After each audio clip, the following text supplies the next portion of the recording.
Once it was, once it was not. Maybe it never was. Maybe it still is. Listen well. After the great tempest, the world fell into silence.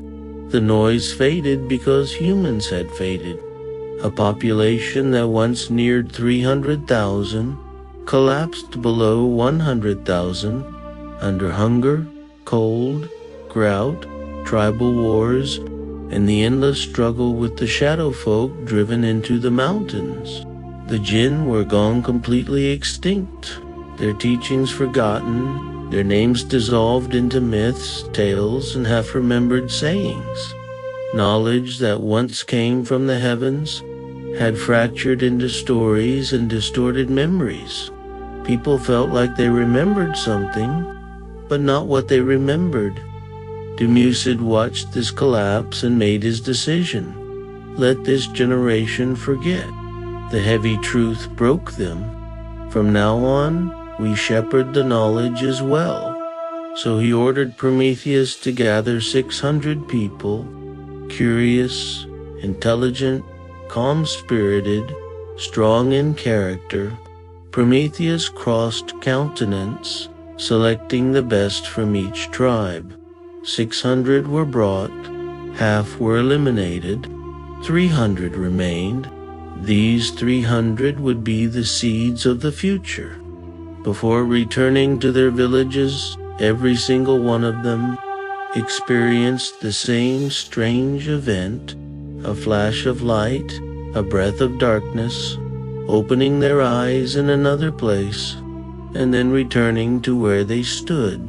No wounds, no marks, but a single feeling carved deep inside.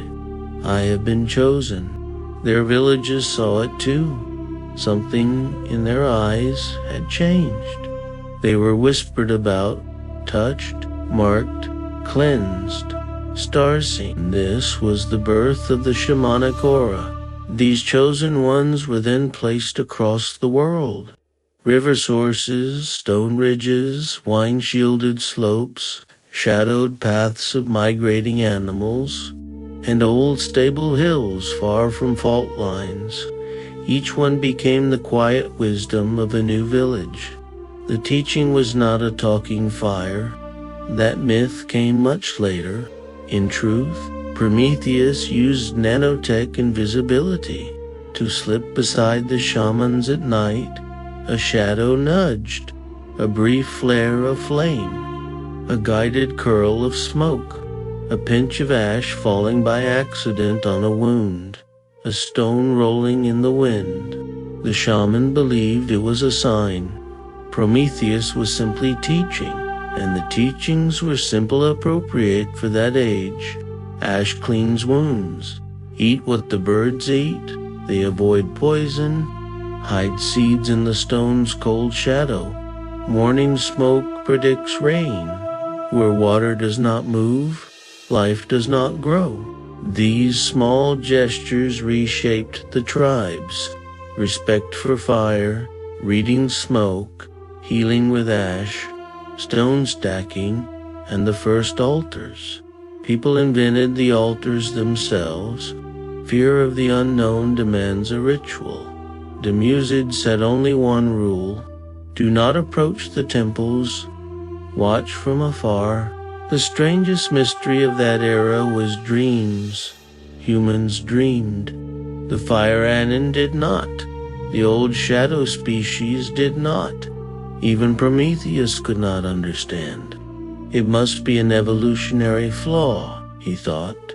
Their sleep is different. They don't understand what they see. But Dumuzid said, or maybe it's a door hidden from us. One night, Dumuzid and Prometheus, veiled in nanotech, were watching a village's great fire. This was how they monitored human growth. Moving from tribe to tribe like invisible shepherds, the elderly shaman sat before the flames. A child emerged from the darkness and sat beside him. The shaman, startled, "What troubles you, little one?" The child whispered, "Elder, I had a strange dream. The fire was going to burn me. but a light protected me. Dumuzid and Prometheus watched unseen. Enki from Nagaya observed through a hololink, his cat curled in his lap, ears twitching. The child did not look at the shaman. He looked directly at the empty space where Dumuzid and Prometheus stood. Impossible nanotech could not be pierced, yet the child sensed them. His first question came, "Who taught you all this, elder?" The shaman answered instantly, "Prometheus." Then the second question, "Then who taught him?" The shaman froze. No one helped. No voice guided him. He slowly turned to the fire. The fire taught him. In that hidden place, Dumuzid and Prometheus felt a quiet pride. The shaman had found the answer himself. The flames brightened softly. Then came the third question. The child lifted his head and looked directly at the place where the invisible figures stood. Then, who taught the fire? At that moment, everything shifted. The shaman's face emptied. Dumuzid's breath caught. Prometheus felt his heartbeat drop. Enki's cat lifted its head, and in its eyes a faint holy shimmer. The same shimmer flickered in the child's eyes. A sudden wind bent the fire, bowing toward the child's feet. The smoke whistled as if carrying a distant voice. A single word emerged. "The One." The shaman fell to his knees. Dumuzid froze. Prometheus went still. Enki's hand tightened on the cat's fur.